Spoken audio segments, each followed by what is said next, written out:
Hi there, this is James Burchill, and this is the Smart Car Coffee Confidential. This week's guest is Stephanie Finn, and right now I'm actually sitting in the Ron Joyce Centre, De Groot School of Business car park, waiting for Stephanie. So why don't we roll the trailer, and then I'll cut to her getting into the car.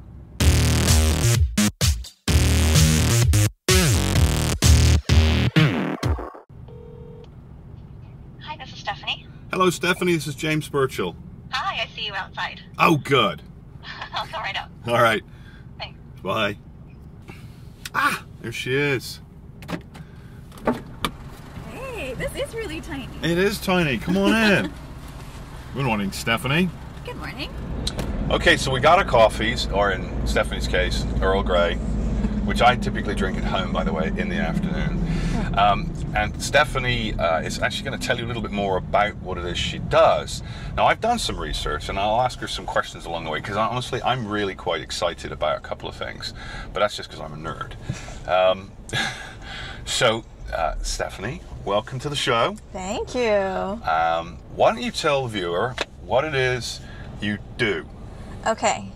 I run Stephanie Street Events, and the main purpose of the company is to produce Burlington Made, which is a series of shopping events focused on handmade and foodie brands. And that build community and build awareness of shopping local, shopping handmade. Yeah. So it's all focused on the Burlington area? The Burlington area, yep. You don't have to be made in Burlington, but in the area, yeah. So we bring in some artisans from Toronto through Niagara region. Oh, that's cool. Yeah. So what happens if you move? It's kind of... Oops. I don't know. Okay, but now that's the name of your company, but you've got all these different events. You've got the Burlington Made event. So tell me a bit about, so I'm easily confused. See, I have to drive, drink coffee, talk to you, and make sure none of the tech fails. So I was doing the research, and I looked at this, and we've got Burlington Made, but I noticed there were all these other things as well. There was this Easter egg thing, there's this Christmas thing, you've done a whole ton of events, but what's this Burlington Made event? Okay, so Burlington Made Yep. is the series of handmade and foodie events. Okay. That's my private brand. I've also done a lot of community building events for Okay. my church, which is kind of where the idea for Burlington Made came from. So I was simultaneously running an artisan cold process soap and skincare business out of my home, and running all these community building events through my church, because as a mom of young children on, well, not on mat leave, I guess it was beyond mat leave, but sort of in a stage of my life where I wasn't making coworker friends, right? So being in Burlington, trying to find my new community here was hard.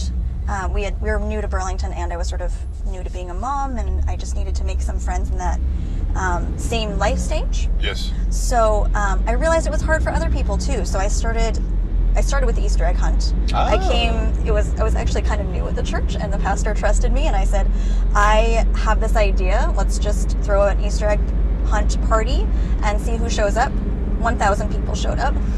A small group then, yes. Did you make them pay to attend? No. So that was the fun part. We served them lunch and everything, and we realized people were sitting around the table and talking and getting to know each other over food. So then we started a food truck event. Oh, that's the Breaking Bread. That's I keep Breaking wanting to Bread. call it Breaking Bad, but it's not. It's Breaking Bread. We thought of a logo that incorporated the Oh, yes. hat and the hat. a You grill probably special. get sued, but Yeah. but no, that's pretty cool. And of course, I read Breaking Bread, and that's what made me think, oh, well, it's a religious reference as well. Yes. And so to hear you mention your church, now I get it. You get it. Yeah. So that was my goal there. And then Burlington Made was just sort of a happy collision between the artisan sort of creative outlet and then my passion for building community. I wanted to bring the two sides together. So to raise awareness of all these passionate home businesses or small businesses, what they're doing, the level of the quality that they're bringing to the table, and connect them with local consumers and create sort of a place where they can meet each other and get to know each other and then build relationships that are ongoing. When I was reading about you online, it said you started your your soap and skin cream business overnight. And it said literally overnight because you were a stay-at-home mom at the time. Yeah. And you were in New York? I lived in New York. No, you were in New York, then you came to Toronto. Then we came to Toronto, yeah. What's that all about? Like, are you an American or are you Canadian? I'm an American. My son's Canadian, though, so I claim... Well, I'm English. My son's Canadian, too. He was born here. Ah. So you're an American. Whereabouts in America were you born? Outside Washington, D.C. Oh. Maryland, yep. See, I didn't spot the accent. So how long you been here? In Canada for 7 years. Yeah. And then in Burlington for 3. Oh. And when you were in the States, you were involved in events, were you not? Because part of your marketing background? Yeah. So I went to school in New York City for communications. Oh, okay. I worked in marketing, PR, graphic design, kind of for fashion, and then for corporate, and then I kind of landed right in the middle in the architecture industry. Oh, really? Yeah. That's Which is nice. You have the artistic and the business-minded side of things. So, I'm working in a small marketing department. You did a little bit of everything. Some PR, some marketing, some graphic design, and then some event planning, too. Yes. Mm-hmm. Now, did you start doing event planning and just get lucky? Like, the first time, like, you've never screwed up? You've always done an event, and it's always been, you've always filled the seats. It's always worked out? Kind of. Yeah, me too. What made you come to Canada? Donald Trump, by any chance? My husband. My husband's doing a PhD at the University of Toronto. Oh, okay. He picked the one guy he wanted to work with, and it was here, and it sounded like a great place to live, so we came. Okay, I gotta ask, what's he doing a PhD in? Old Testament. Really? Yeah. Okay, we'll just put that one right down, because we won't have, but personally, I find that incredibly fascinating. I did. It's getting really deep now, so... Yeah, I bet. Yeah. Anyway, okay. Well, that's nice. You know what? That's how many more years has he got studying that, or until he gets his PhD? As few as he can. Oh wow! He's just writing now. Oh, okay. Yeah. That'll be interesting. And you said you have some children. I'm assuming you have 2. I have 2. Boy, girl. Yes, one of each. Oh, very cool. And do you mind if I ask how old they are? You don't need to tell me their names or anything, but... Their social insurance numbers. No, God, no. They're like, no. I don't want to know. Don't want to know. 8 and 5. Wow. Yeah. Okay. 8 and 5. Yeah. So I actually started making skincare for the little one. He had eczema. Me too when I was younger. Yeah, and the doctor prescribed steroids for 3-month-olds. That's what they do. And that made me feel so uncomfortable, so I started making products. Yeah. And then it kind of snowballed because I was buying all of these expensive ingredients. Oh, yeah. And then to sort of offset the cost, I think like a lot of other moms who start Etsy shops, started an Etsy shop. Yep. Yeah. What do you do for fun? Ooh. You know what? My job is pretty fun. I enjoy it. So this is a full-time thing for you now? It's getting there. Yeah? I still like to be able to drop off the kids, pick them up occasionally, why not? and share that with my husband. So I guess it's kind of part-time. But this is what I used to do for fun. And now that I have a little more time on the weekends, we like to hike as a family. We like to travel. That's nice. Yeah. We tried to adapt our hobbies to our children, because it used to be the opera and Broadway, and those aren't so great with kids. Not really. No. They can be eventually, but yes, the other patrons don't appreciate it when your kids start getting a little animal. I'm bored. Where's the bathroom? Yeah, so we started just exploring this area because we've been here for 3 years, and just there's tons of places to walk around. Beautiful. Yes. The escarpment's amazing, and this time of year we're filming this at the tail end of October.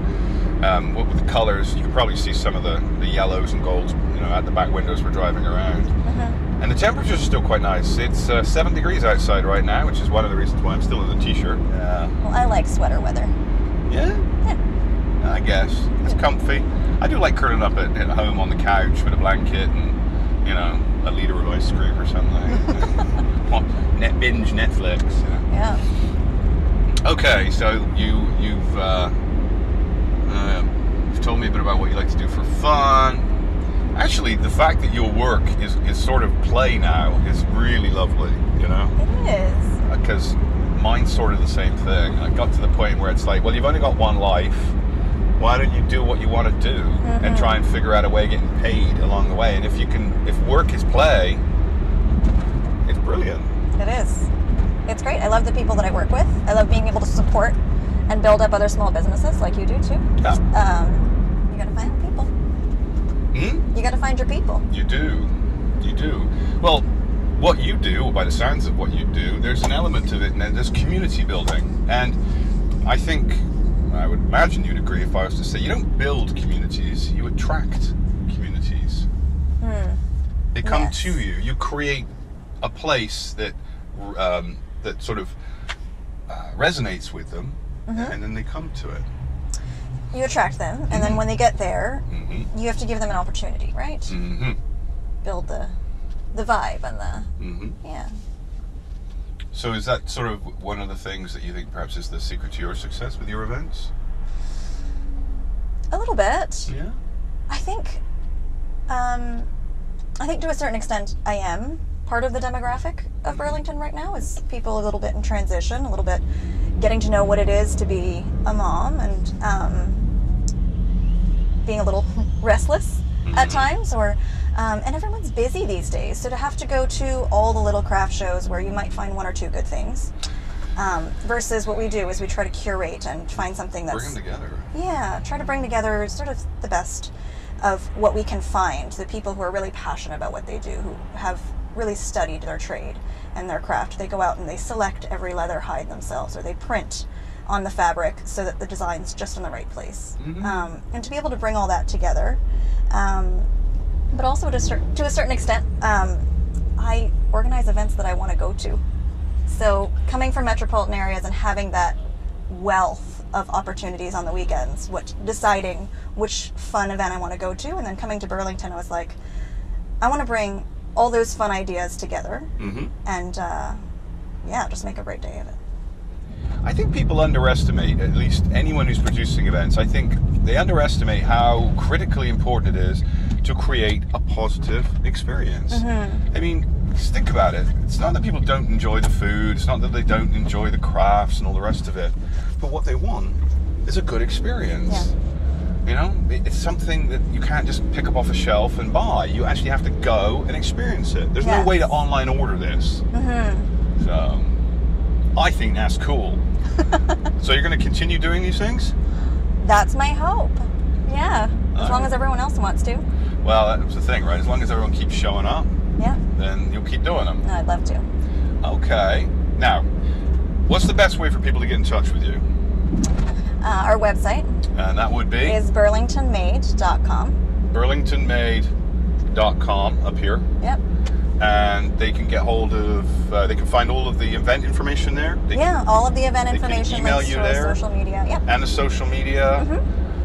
So pretty much as long as they go there, they can find everything about you? Yes, and we have an email list now, since not everything comes up on social media for everyone anymore. True.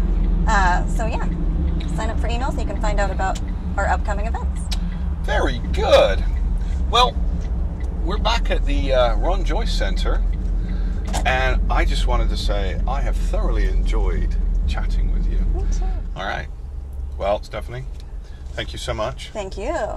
That was a treat. My goodness me, your hands are hot. I know, Oh, I've you've been been hanging holding on to my the tea, right? Yes. Yeah.